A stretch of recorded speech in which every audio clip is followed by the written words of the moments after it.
double outside the leg swings, so we want to make sure we're still performing a solid hinge. We're still driving from the hips. We're still staying hips tall at the top, so we don't want to take that into further extension throughout the lumbar, throughout the lower back, and we want to make sure we're not just swinging the arms here, so still lower body driven. Those reps, try to be as smooth as possible. As one comes down, the other comes up, and vice versa. Keep that nice neutral spine, neutral neck, and keep that core tight. Bent over row is a fantastic back exercise, but also a lot of trunk. So we want to make sure we're keeping that breath engaged so that we don't strain the lower back here. So keep your back nice and straight. The bells are going to want to fight us, and they're going to want to force us forward into that rounded state. So we want to make sure we're keeping our shoulders pulled back.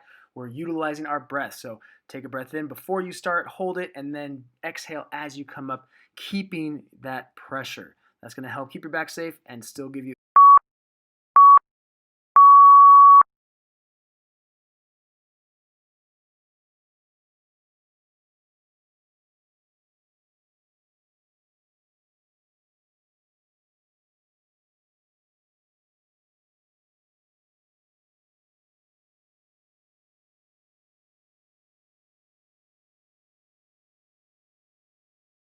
So this is your decompression to make sure that you recover fully and feel great after this workout.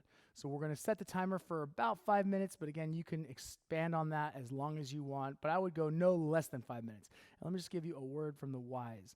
I did not take any time to do any kind of decompression after my workouts.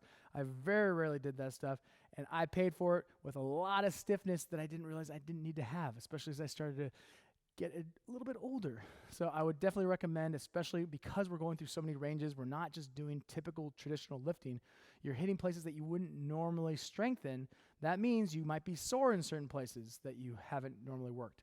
So that's why I definitely recommend this, just to keep your body nice and supple and strong. So set the timer, and we're going to start from the top, and we're going to work our way down. So bringing that head all the way down, just pull gently.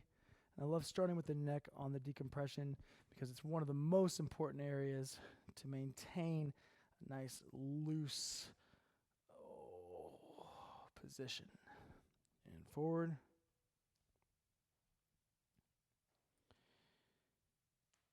And bringing your arms forward. And we're just going to round as much as we can. And bring your arms back. Clasp your hands. Maybe need a little chalk, I guess. Clasp your hands, bring them across. From here, we're going to bring one arm down and across, one arm up and over, and reach. Oh, now we're going to come across the other side.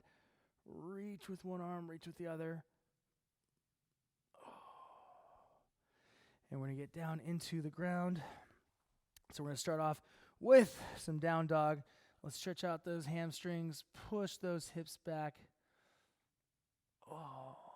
From here, we're going to bring that right leg forward. We get into that pigeon pose.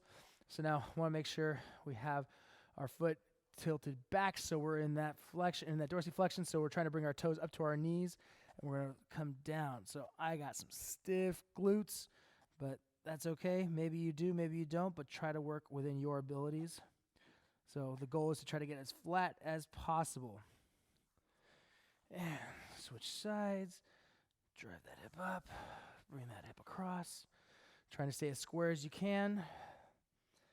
Oh, and just hold. And bring it up. Back into that position. Oh, let's go ahead and get on your butt. Bringing your feet together. And I'm going to plant my hands behind me, and I'm going to just drive my hips forward and focus on leaning forward into this position. Open up the groin, open up the adductors.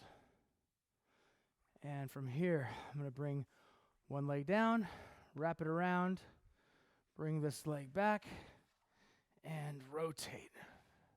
So we're trying to be very pinpoint, surgical almost, with where we're trying to stretch. Keeping your chest up as we do this. And switch sides. Wrap it around and get that nice twist.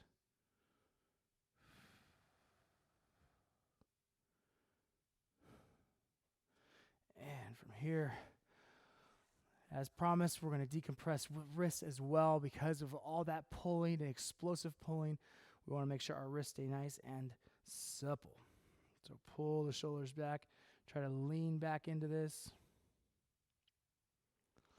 And forward. Remember, you're only going to lean as far as you feel comfortable. Hands together.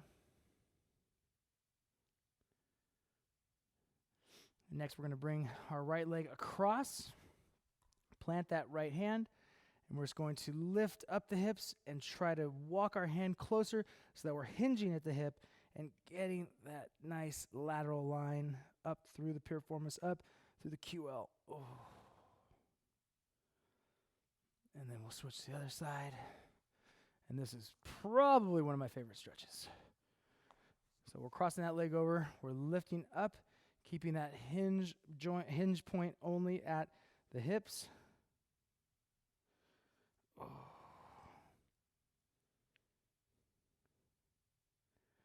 And back into that child's pose and just let yourself sink back. Reach as far as you can, stretch out the lats. We're going to lift up, round the shoulders, and down. We're going to round on our way back. Start from the hips, round as we get all the way back into that child's pose. And last one. Tuck the chin.